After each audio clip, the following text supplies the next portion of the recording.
Ok, muchas gracias. Agradezco al comité organizador la invitación y creo que es sumamente importante conversar un poco de qué ocurre con las familias en pandemia y cuáles son las patologías actuales que hay. Es interesante porque es el tema del momento y ustedes dirán, ay, otra vez nos van a hablar de lo mismo. No es tanto así. Es tratar de entender a cada grupo etario, es tratar de entender qué ocurre con las familias y voy a compartir con ustedes esta ponencia para poder darle una visión macro y a la vez micro también de lo que está pasando con las familias en la pandemia, ¿ok? Así que empecemos a compartirlo. Um, el COVID ha cambiado la vida, efectivamente, de las personas y las costumbres nos las han cambiado de la noche a la mañana, ¿no? O sea, de la noche a la mañana nosotros todos estamos acostumbrados a estar en la calle, a trabajar fuera y nadie se ve en la casa con nadie. Y entonces, desde marzo estamos en la casa, estamos todos en la casa, ahora saliendo un poco más, pero nos hemos comenzado a mirar las caras unos a otros todo el tiempo. O sea, todo el tiempo estamos en esa incertidumbre, en las rutinas que han cambiado, porque efectivamente yo me iba a trabajar, o yo me iba a la oficina, o me iba a la UPC, o a ESAN, o a la clínica a ver pacientes. Eh, los gastos han cambiado, ya no hay la interacción social, y efectivamente ha surgido este tremendo temor a enfermarnos, ¿no? Entonces, ¿qué ocurre? Porque efectivamente el enfermarnos ha generado de que de alguna manera este desconocimiento de no saber qué va a pasar, si va a venir una segunda ola, si no va a venir, si hemos estado en una constante ola, eh, efectivamente nos deja en una incertidumbre total y nos hace preguntarnos qué va a poder pasar o qué nos trae el futuro. Efectivamente, qué cosa es lo que nos trae.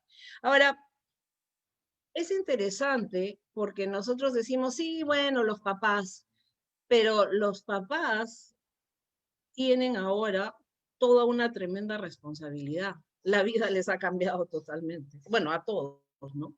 ¿Ok? Entonces, no solamente es el trabajar, ahora es hago teletrabajo, hago home office y además tengo que hacer labores en la casa. Entonces, mi labor de amar, de educar, de estimular, de cuidar, que es algo que se espera y que definitivamente lo tenemos que tener con el COVID, o sea, con la pandemia, esto ha hecho de que efectivamente el rol es de primera línea. Los papás están en primera línea totalmente.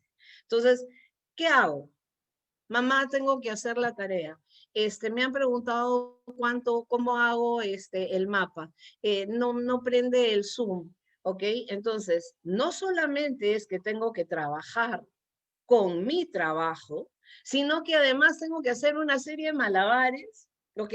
Porque tengo que cuidar a los niños, me tengo que cuidar yo, tengo que ver la vida familiar y además estamos efectivamente en casa, estamos en la casa. ¿Ok? Y entonces, al estar en la casa, las preocupaciones laborales, las preocupaciones financieras, van comenzando a ganar terreno, ¿no? Van comenzando a ganar terreno y comienzan a generar ansiedad, comienzan a generar estrés y efectivamente toda la incertidumbre, ¿ok?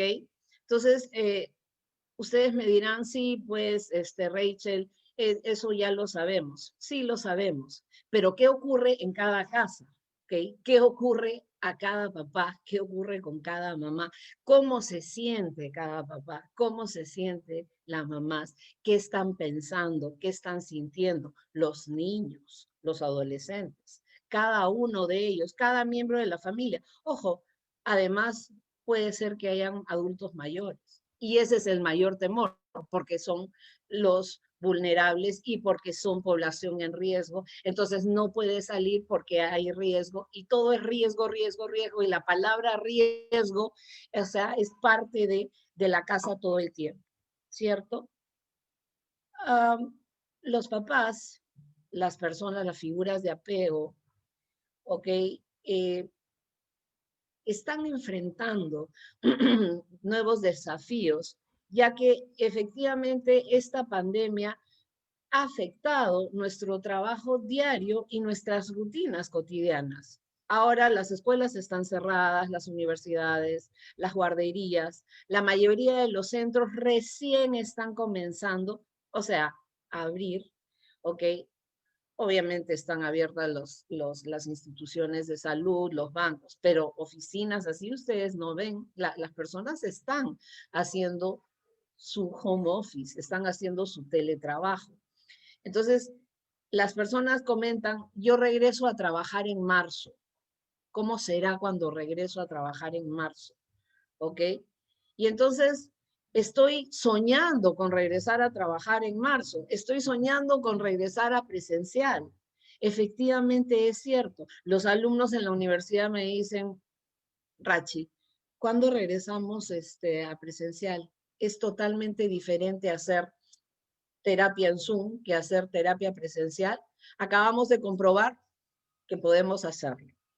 Para nosotros era un mito y nos planteábamos el hecho de que qué difícil, cómo va a ser, cómo trabajo con el niño por el Zoom, cómo hago que se concentre, que atienda. Sí se puede, señores, sí se puede trabajar perfectamente. De todas maneras se puede trabajar, se puede hacer terapia utilizando tus recursos personales y tus habilidades.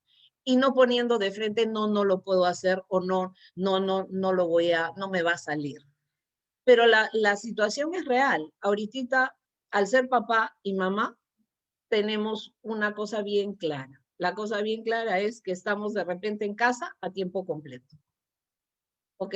A tiempo completo. Hay familias que no están yendo a restaurantes, no están yendo a ninguna parte, no hay esa capacidad de poder ir al parque a salir, o si salgo, salgo con mucha restricción, con mucho cuidado. Y efectivamente eso impacta, impacta totalmente. Y en general, los papás que estamos en casa, o sea, poco tiempo, y esto lo comenta eh, Agnes Brosa, que es una psicóloga española. eh, Estamos acostumbrados efectivamente a decir, haces esto, haces esto, haces esto, haces, ¿no? O sea, hay que hacer, tienes que hacer, te dejo esto, ¿ok? Y entonces, muchas veces todo es muy guiado y pautado y uno deja diseñadas las cosas, uno deja las cosas pautadas, uno deja las cosas de manera tal que las personas, ya sabes lo que tienes que hacer, ordenas tu cuarto, pero lo dejaste, no es que estás ahí. Este rol ahora de actividades de acompañante ha cambiado totalmente, ha cambiado. O sea, ya no soy el director de actividades. Papá y mamá ya no dirigen. Papá y mamá ahora han adoptado diferentes roles. Ahora hacen de profesores, ahora hacen de cuidadores, ahora tienen que instaurar hábitos en el hogar, ¿ok? Son compañeros de juego, pero también tienen que marcar ciertos límites. O sea, hay que marcar ciertos límites y al marcar los límites te vuelves un policía, efectivamente. Tienes que informarles lo que está pasando, pero tienes que tener también el cuidado de no informarles para generar pánico. O sea, ni angustia. Entonces, todo esto se vuelve un reto. Todo esto es un reto total para los papás que efectivamente estábamos acostumbrados a, ok, esto es lo que hay que hacer, cocinan tal, hacen tal, esto tal. Ahora no. Ahora yo estoy acá, yo tengo que decirte, me tengo que sentar, por favor siéntate a hacer los ejercicios, regresa a esto, si hay que hacerle la lonchera porque definitivamente están haciendo las clases en el colegio y entonces hay el recreo, hay que hacer una merienda. Entonces hay que prepararle su merienda. Entonces el niño te dice, oye mami, mi merienda, Entonces hay que hacerle como si tú efectivamente estuvieras en el colegio. Hay que preparar la lonchera que antes te la preparaba. Ahora no está quien te la prepara. Ahora tú tienes que preparar, ¿ok? Tú tienes que cuidar, ¿ok? Limpia tú tu cuarto, ordena tú esto, ¿no? Vamos a reunirnos todos. Vamos a jugar Pictionary, vamos a jugar uno, juguemos charada.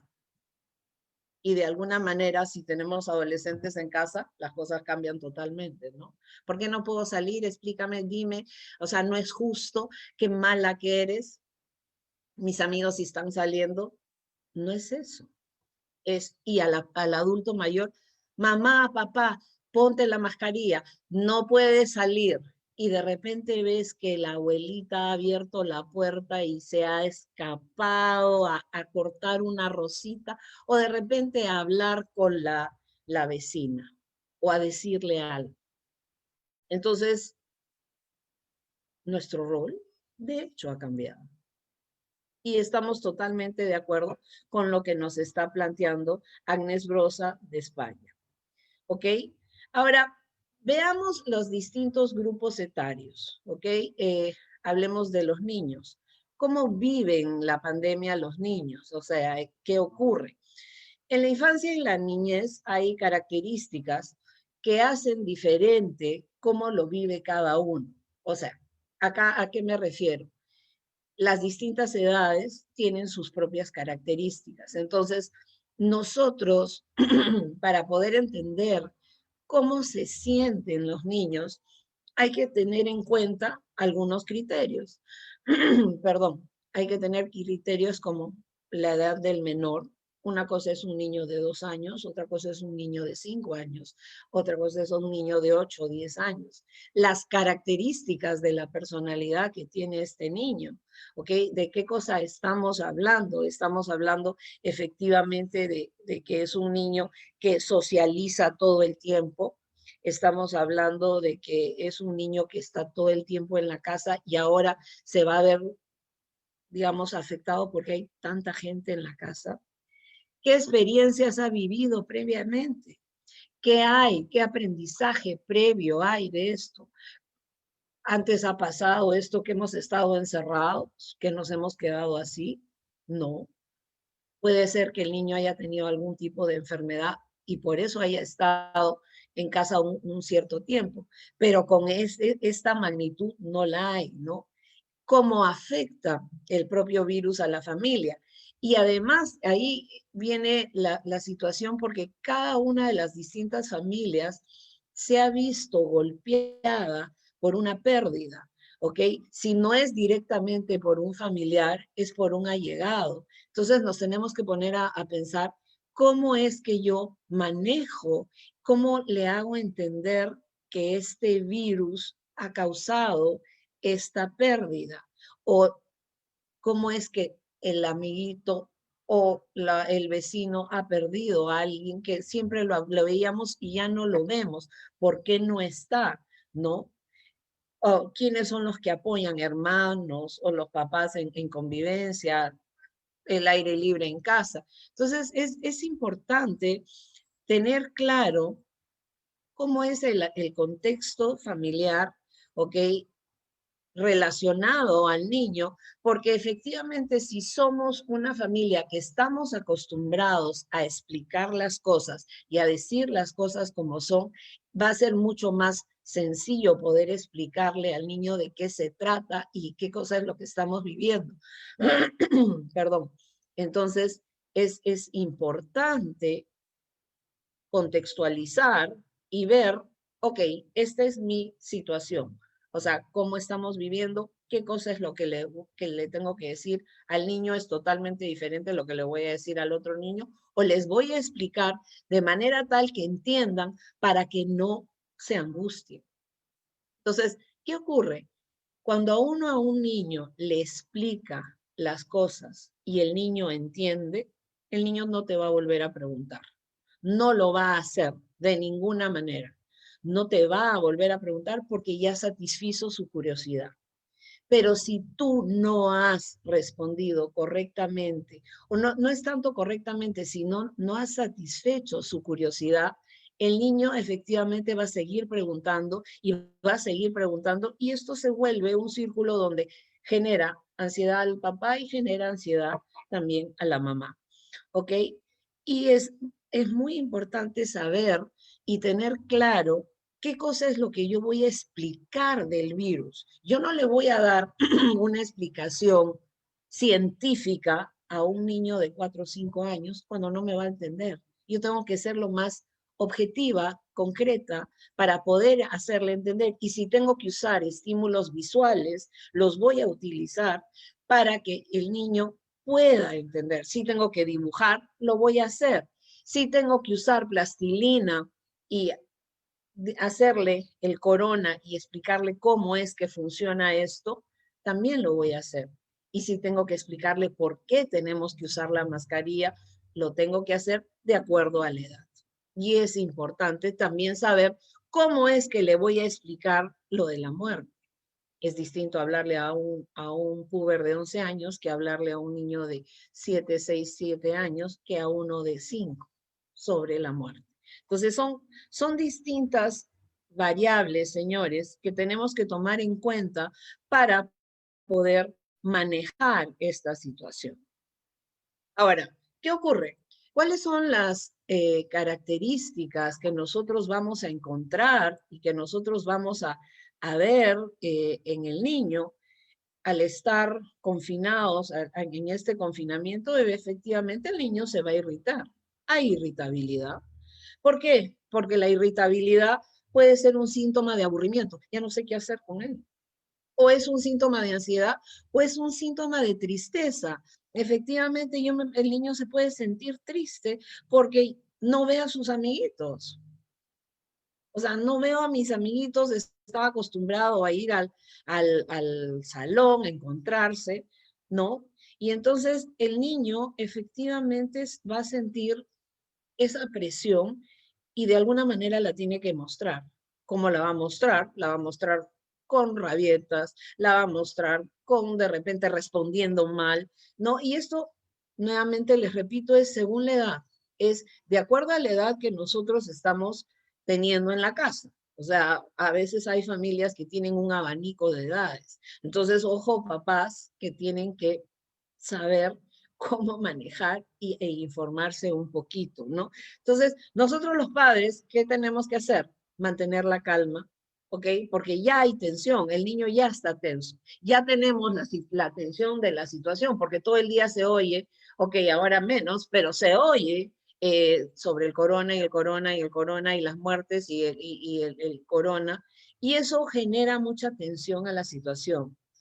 Entonces, como tenemos que mantener la calma, tenemos que buscar que efectivamente al mantener la calma vamos a poder conectar con estas emociones que están detrás de esta manifestación. O sea, ¿qué vamos a hacer? Vamos a validar la emoción del niño. Tenemos que validar esta emoción. O sea, tenemos que validar y efectivamente estás molesto, sí, porque estamos encerrados, porque no podemos salir, pero vamos a ver qué hacemos acá, cómo nos vamos a organizar. Entonces, vamos a validar la emoción y no es que la vamos a decir, no, no pasa nada. Sí pasa, señores, sí está pasando. Y sí tenemos que reconocer, el niño está irritado. Y está irritado y está fastidiado y hay que entenderlo, ¿ok? Pero vamos a buscar la manera de que no genere malestar en los otros por estar irritado. Vamos a ver qué cosa tenemos que hacer y cómo lo vamos a ayudar. Y eso lo vamos a ver más adelante. Entonces, una de las reacciones que nosotros podemos ver es en niños la irritabilidad. Podemos ver el miedo. El miedo totalmente presente en estos días. El miedo, ustedes saben que es una emoción que ayuda a sobrevivir y que nos lleva a tomar acciones. Y eso es lo que tenemos que explicarle al niño. Entonces, podemos encontrar niños que efectivamente no van a poder dormir porque tienen miedo. Si me duermo, me va a dar el virus, ¿ok? Y si me duermo, el virus me va a matar. Entonces, los niños efectivamente tienen una capacidad enorme de percibir lo que está pasando, ¿ok? Y además, al percibir, puede ser que no interpreten de manera adecuada y ellos pueden desarrollar sus propias fantasías y sus propias interpretaciones, señores. Entonces, tenemos que estar claros qué cosa es lo que le vamos a explicar y le vamos a decir para que no tenga miedo. Y el miedo es válido, el miedo es válido. Y uno le tiene que explicar efectivamente que existe este virus, que cómo es que vamos a ir manejándolo, pero vamos a comentar del virus de manera tal que no aumentemos el temor, ¿ok? Porque efectivamente los niños están sobreexpuestos, tanto las niñas como los niños, a distinta información. De repente prendieron la tele y escuchan en Holanda 6.000 muertes al día. 6.000 muertos. Se han muerto 6.000 personas más. ¿Por qué? ¿Qué pasa? Explícame. ¿Por qué se mueren? ¿Solo es porque salir? ¿No? Entonces, sí, señores, es importante explorar las cosas que les preocupan, los miedos. O sea, efectivamente, los miedos hay que hablarlos, ¿ok? Y al poder hablarlos, el niño va a poder explicar. No, no te quiero decir nada. No, sí. O sea, tú dime en el momento que tú me quieras contar sobre tu miedo. Yo no puedo forzarlo a que vamos a sentarnos a conversar. ¿Te gustaría? ¿Te provoca conversar un ratito conmigo? Sí, vamos a conversar. Vamos a sacar a miedito. ¿Okay? Vamos a sacar a miedito y vamos a hablar de miedo. Vamos a ver a qué. Yo también le tengo miedo, pero estamos todos en la casa, nos estamos cuidando, entonces van a haber explicaciones que van a poder bajar este temor, disminuir este temor que presenta el niño en este caso. Si nosotros hemos hablado de la irritabilidad, hemos hablado del miedo, podemos hablar del aburrimiento. Efectivamente, los niños se pueden aburrir, ¿ok? ¿Por qué se pueden aburrir? Porque efectivamente llevaban una tremenda vida activa. O sea, estaban llenos de actividades. O sea, los niños antes de la pandemia, todos los niños hacen ejercicios, deportes, clases, talleres. O sea, me faltan creo dedos para poder nombrar las actividades. Ahora ha cambiado. La vida social está reducida. No pueden hacer todo lo que hacían antes. Entonces, efectivamente, los papás tienen que hacer estos malabares para que no se aburran los niños. Ahora ya se puede ir al parque, ya se puede compartir, ya tenemos la posibilidad de tener este espacio libre, el aire, hay que saberlo manejar, pero hay que cumplir con todas las indicaciones y que el niño aprenda y que nos tenemos que proteger. Y los niños mismos te dicen, ponte tu mascarilla. Oye, Rachi, no te olvides de salir con la mascarilla. Mamá, te vas a comprar con la mascarilla, ¿ok? Entonces, busquemos oportunidades para hacer actividades que efectivamente los ayuden a no estar aburridos, los ayuden a poder hacer cosas que de repente antes no hacían. Ayúdame a contar las arvejitas. A ver, vamos a pelar arvejitas. Ok, pelemos arvejitas. Vamos a ordenarme las vainitas. Vamos a doblar servilletas. Ok, tarde de galletas, tarde de plastilina, tarde de yenga, tarde de simple y llanamente nos toca película. Hoy día nos toca película, entonces hacemos popcorn, canchita, etc.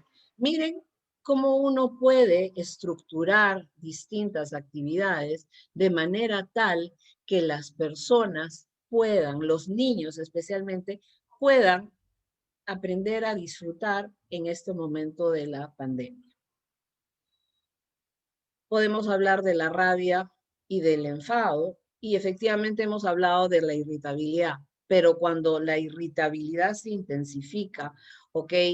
Y ocurren distintas situaciones con la convivencia, efectivamente es cierto, si no estamos acostumbrados a vernos todo el día, puede ser que hay disparadores, pues no, me agarro mis cosas porque está encima mío, no quiero que esté en mi cuarto, dile que se vaya, ¿ok? Entonces, esto se va acumulando y genera cólera, genera rabia, genera enfado, ¿no? Y el niño se pone a llorar, hay explosiones de humor, tristeza, conductas agresivas. Entonces, ojo, ok, vamos a hacer una dinámica que se llama corazón abierto. ¿Qué te molesta? ¿Por qué estás molesto? ¿Ok? ¿Qué está pasando? Obviamente tenemos que observar qué es lo que el menor está buscando, ¿ok?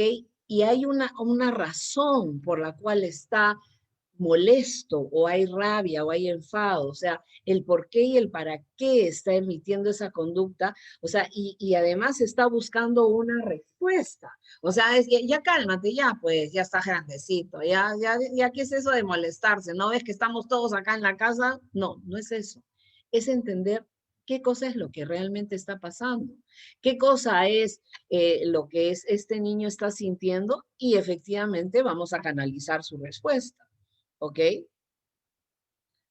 De ahí podemos ver que los niños son niños, y el niño a ser niño es inquieto y puede estar nervioso, ¿no? Puede estar ansioso, ¿no? Entonces necesitan los niños tomar aire, necesitan respirar, como igual que los adultos, estar en contacto con la naturaleza, o sea, a edad temprana necesitan el ejercicio físico. Es una suerte si viven en una casa donde hay un jardín, pueden salir al jardín. Si están en un departamento donde hay una terraza, probablemente nos ayude también, probablemente. Pero si no, tenemos que ver, papás, en qué momento podemos salir con la protección, con el cuidado, ¿no? Porque el niño necesita salir, es básico para su desarrollo físico e intelectual. Ahora, en esta situación que está restringida, con paciencia, o sea, paciencia es lo que uno se pregunta, ¿dónde compro paciencia? ¿No? O sea, ¿y quién me da una receta para tener paciencia y tolerancia? ¿Por qué? Porque efectivamente nosotros también nos vamos cargando, ¿no? Entonces, si no podemos salir, o sea, si no se puede salir, si no hay la posibilidad, hay que organizar y estructurar actividades en la casa. En la casa. No es que todo el día tenemos que estar juntos. Eso no se está diciendo. Y cada uno debe tener su espacio. Eso también es cierto. ¿Ok? Pero podemos crear ciertas rutinas. Ok, clase de baile. ¿Quiénes van a bailar hoy día? ¿O qué vamos a bailar hoy día? Entonces, de repente, vamos a armar un TikTok, que está todo el mundo hace TikTok de moda y eso genera un ambiente simpático, gracioso, se ríen, lo comparten. No es que todos los días se hace TikTok, pero lo puedes hacer. O sea, lo puedes hacer, puedes hacer una clase de baile, se pueden poner de repente, vamos a bailar festejo y se ponen faldas y se ponen un pañuelo en la cabeza, o de repente agarran y queman un corcho y se pintan la carita. Es cuestión de estructurar, es cuestión de la creatividad, es cuestión de efectivamente tener esa disposición para poder hacer. ¿Ok? Esto es en líneas generales los niños. Ahora, pasemos a los adolescentes. Los adolescentes en pandemia. Los adolescentes. Nosotros nos preguntamos en los adolescentes, con los adolescentes es, voy a respirar, y uno dice, tener adolescentes será, no nos va a dar tanto trabajo, ¿no? Como los niños pequeños, pero también tiene sus desafíos. Esta etapa de adolescencia tiene sus desafíos, tiene el saber entender esta etapa, saber respetar cuáles son los derechos y cuáles son los deberes. Efectivamente, así como tienen deberes, también tienen derechos, ¿ok? Es interesante porque los niños pueden estar muy contentos, muy entusiasmados ante la perspectiva de recibir atención de los papás 24 horas, los 7 días de la semana, porque no te veo. Pero los adolescentes no, o sea, no quiero que estés encima mío. O sea, no me preguntes todo el día, ¿cómo estás? ¿Qué tal? Si ustedes han tenido la experiencia o tienen la experiencia de conversar con adolescentes, es interesante cuando uno les pregunta, ¿qué tal? ¿Qué tal tu día? Bien. Cuando te dicen bien, es ya no me preguntes, ¿ok? Ya no me preguntes, porque no te voy a contestar. O la típica, ¿qué tal el día? Normal. Normal significa hasta ya, ya no vas más allá, ¿ok? Ya no traspases porque no te voy a explicar. Entonces, es interesante saber respetar los espacios de los adolescentes y más aún en la pandemia, ¿ok? Entonces, al haberse cerrado los colegios, al haber las mismas universidades, han llevado a que los adolescentes tengan que participar de clases desde la casa. ¿Cuál es el mayor problema, señores, que ustedes tienen y que nos preguntamos los que damos clases o que somos docentes, ¿ok? La conectividad. O sea, esta palabra conectividad o el ver la rayita roja en la computadora, que significa que se te entrecorta, Rachi, no se te escucha, profesora, no, o de repente me botó el sistema, las plataformas se han vuelto esenciales, ¿no? ¿Ok?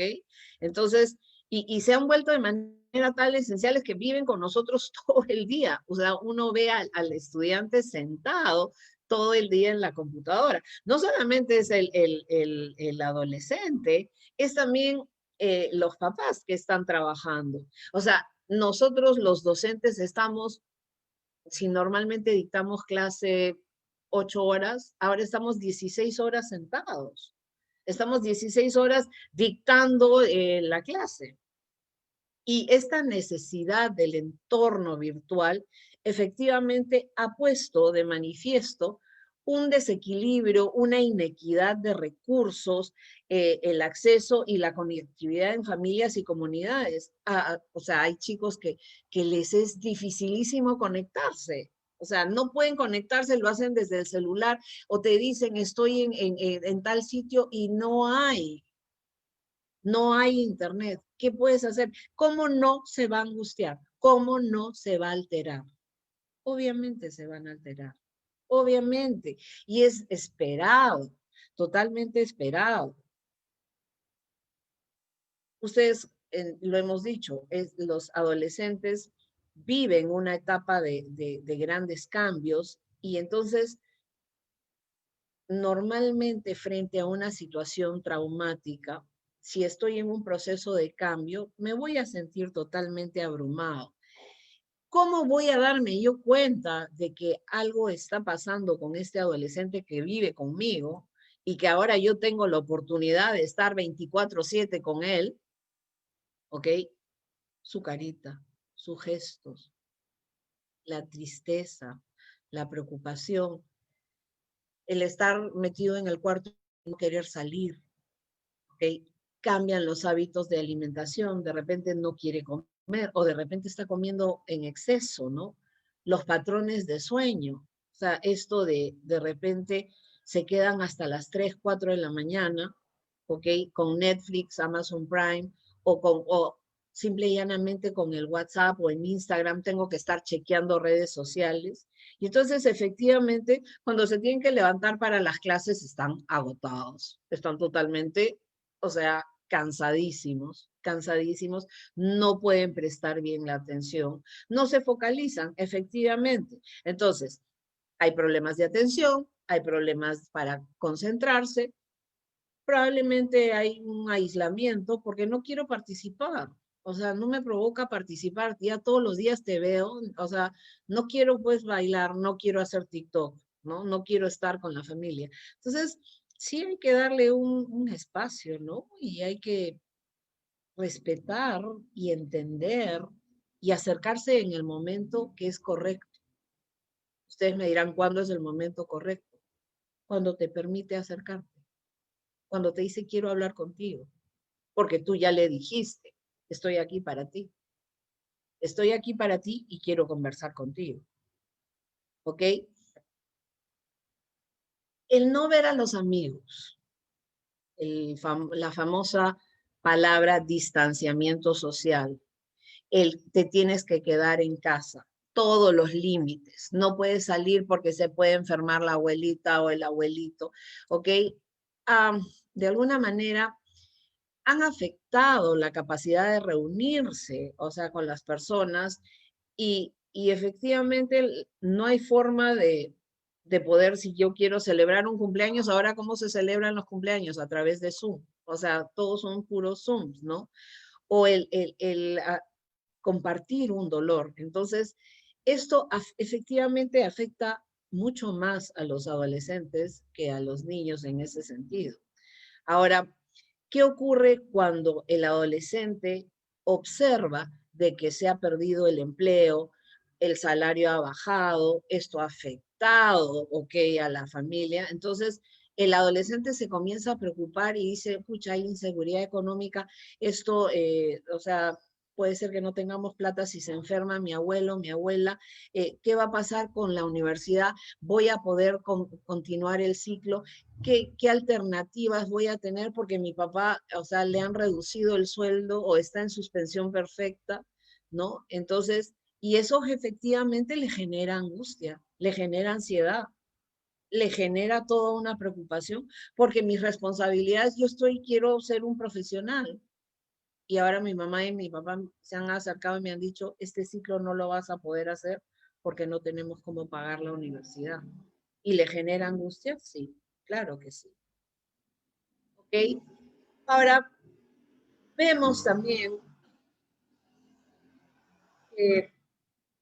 perdón por el ruido, discúlpenme, se ve afectada muchas veces la capacidad de los adolescentes de acceder de manera continua, de repente, a alimentos saludables, a transporte seguro, o sea, en la casa también. Entonces, eh, esto hace que probablemente la mamá, porque tiene que trabajar, no tenga tiempo, entonces todos los días piden comida chatarra, ¿no? O de repente lo mandan en el metropolitano, pero las personas no se están cuidando y en la misma casa no desinfectan. Entonces, todos estos estresores, además de los estresores económicos, pueden generar una exposición, un riesgo de exposición a la violencia, ¿no? Entonces, muchas veces al quedarse en la casa durante la pandemia, ellos pueden haber estado expuestos también, están expuestos al abuso, a la negligencia, a violencia, a ver violencia conyugal en el hogar, violencia doméstica, violencia sexual. Y eso hay que tener mucho cuidado porque eso también efectivamente impacta en el estado, en la salud física y mental del adolescente. ¿Ok? Es importante que tanto los papás como los adultos que promueven esta interacción mantengan una relación abierta. Las cosas son abiertas, la comunicación es abierta. Ustedes me dirán, sí, eso es bien fácil decirlo, Rachi, es bien fácil comunicarlo. No, no es solamente el comunicarlo, es agarrar y entender de que yo le tengo que explicar, ¿ok? Y tengo que darme cuenta de que él está sufriendo o está incómodo o está fastidiado y tengo que respetar ese fastidio, esa incomodidad, esa molestia y tengo que estar atenta a los cambios de comportamiento que efectivamente son señales, señores, de angustia, son señales de preocupación, son señales de que algo no está bien. Entonces, quiero hablar contigo. No, no es quiero hablar contigo. O sea, ¿tendrías un tiempito para conversar? ¿Podemos conversar? ¿Vamos a sentarnos todos? No, de repente no quiere conversar así. ¿Ok? Señores, esto es un cambio total.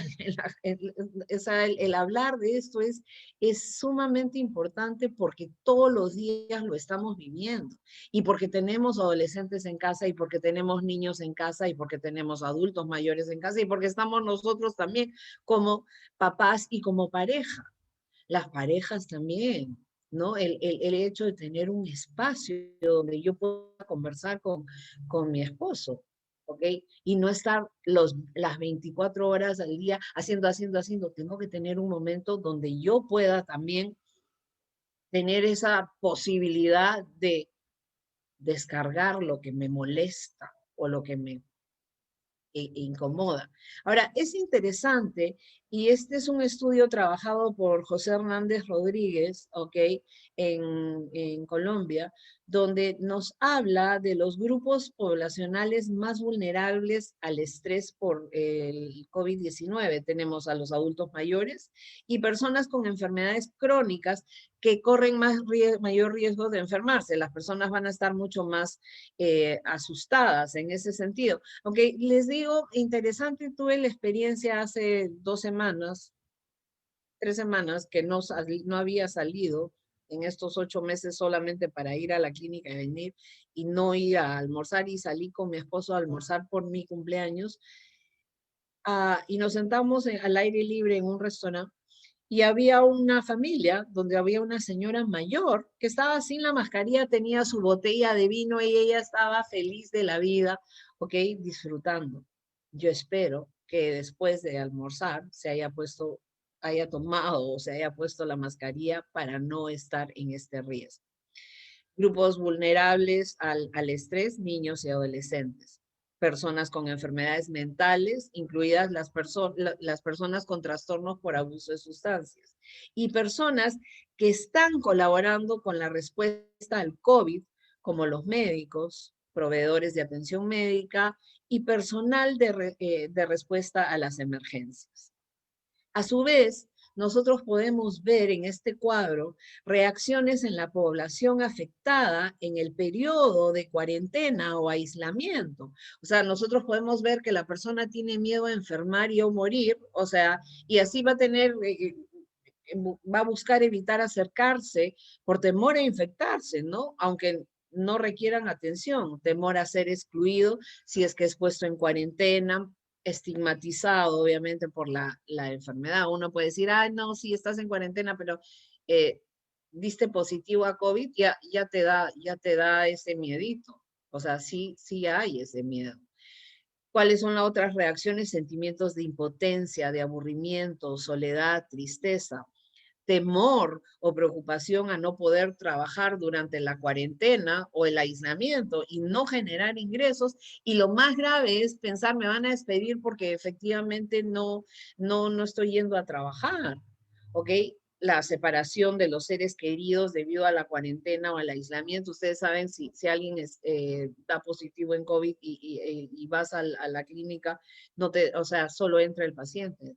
O sea, imagínense al niño, es difícil, permiten a la mamá y eso por horas, pero hay que tener mucho cuidado en ese sentido. Personas mayores entran solitas y las dejan solas en el hospital y los familiares no podían entrar, ¿no? O sea, sentirse impotente de no poder proteger a los seres queridos y obviamente este horroroso miedo que tenemos a perderlos, ¿no?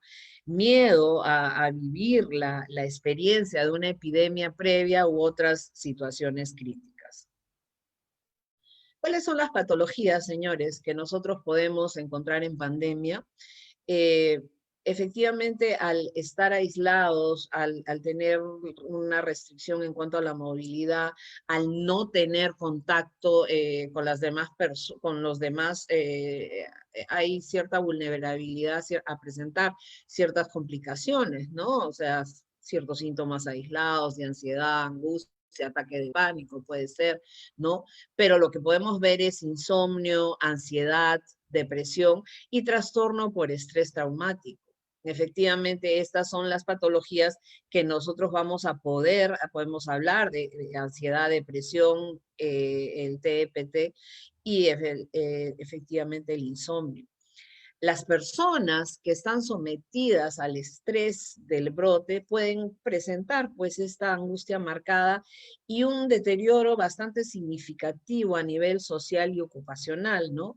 Y en alguna manera, si este ánimo triste persiste y está, podemos hablar de un trastorno depresivo mayor.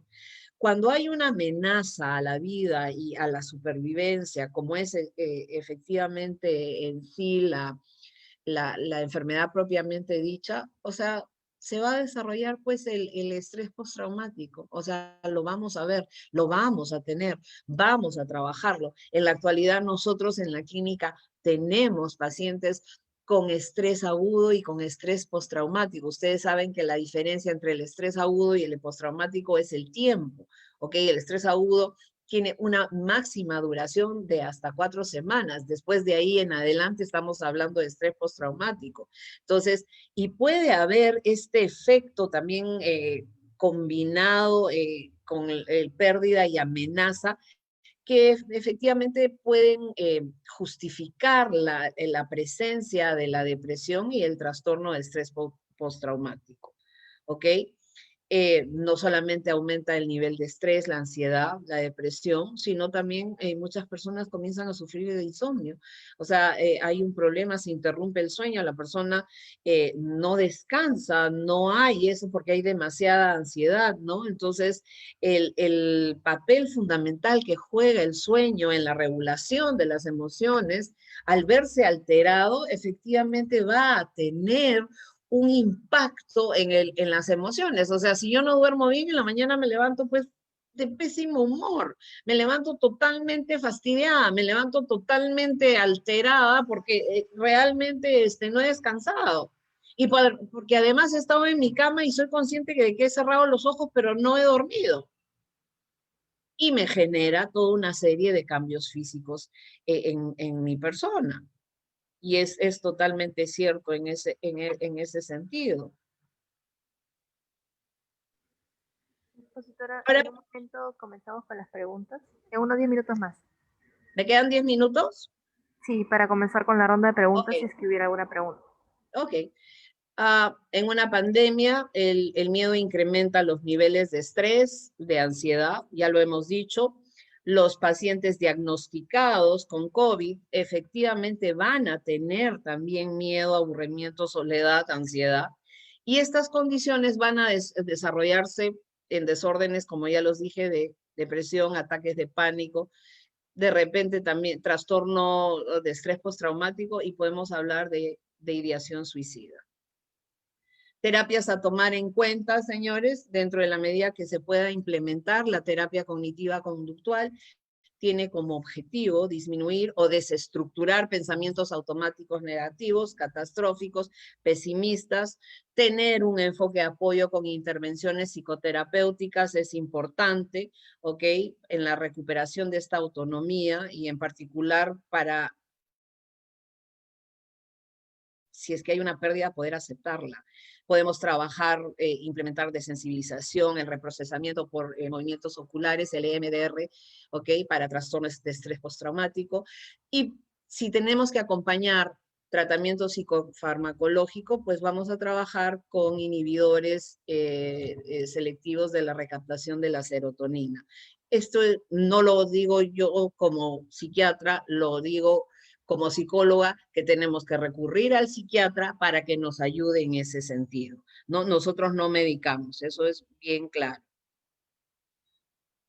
Finalmente, ¿qué hacemos los padres en pandemia? Uno, gestionar las emociones. La primera emoción a gestionar es el agobio, ¿no? La clave es no agobiarse cuando el hijo les diga, me aburro. Eso es importantísimo. Lo otro, los padres no somos responsables a tiempo completo del ocio de nuestros hijos, ¿ok? O sea, si no tiene nada que hacer, ok, vamos a poder buscar qué hacer, pero no somos los responsables. ¿El aburrimiento puede ser positivo? Sí, puede ser positivo, porque te puede invitar a ser creativo y a crear situaciones para mejorar, para divertirte, para pasarla bien. Que esto ocurre va a depender de que los papás sepan delimitar y plantear una herramienta que va a ser básica, o sea, los límites van a tener que ser básicos. Y además de los límites, la paciencia, señores. Ante pataletas, frustraciones, gritos, peleas, lo importante, no te estreses. Peleas van a haber, pataletas van a haber, ¿ok? No pierdan el control. Lo importante es tener el control. Tener control, nosotros los adultos necesitamos darnos un espacio. Cada uno, los niños deben tener su espacio, los adultos, todos tenemos que tener un espacio, pero lo importante es no perder el control. Finalmente, ¿qué hacemos los padres en pandemia? rutinas y pequeñas obligaciones para mantener la armonía. Padres por turnos, mientras uno trabaja, el otro se dedica a los niños. No podemos deprimirnos ni entrar en pánico, el miedo se contagia, ¿ok? Lo primero en la familia es la salud mental y conseguir cosas pequeñas día a día es sumamente importante. Importante que vean que el valor de la familia y el sentido se incrementan. Acá hay unos porcentajes, ¿ok? De hablar de que 45% cree que después del COVID se va a vivir más intensamente, creo que es lo que más me llamó la atención. Y quería compartir con ustedes esto de que el filósofo griego Luri, autor de un libro que se llama Elogio de las familias sensatamente imperfectas, él dice, ¿no? Las familias están haciendo lo que pueden con los recursos que tienen. Y yo solo puedo decir, ánimos, estoy seguro de que los estás haciendo muy bien. ¿Ok? Y para finalizar, siempre me acompaña mi mamá en todas las conferencias y ponencias, y ella nos dio un mensaje que era muy importante y que creo que lo debemos implantar e implementar en nuestras vidas. Educar la mente sin educar el corazón no es educar en absoluto.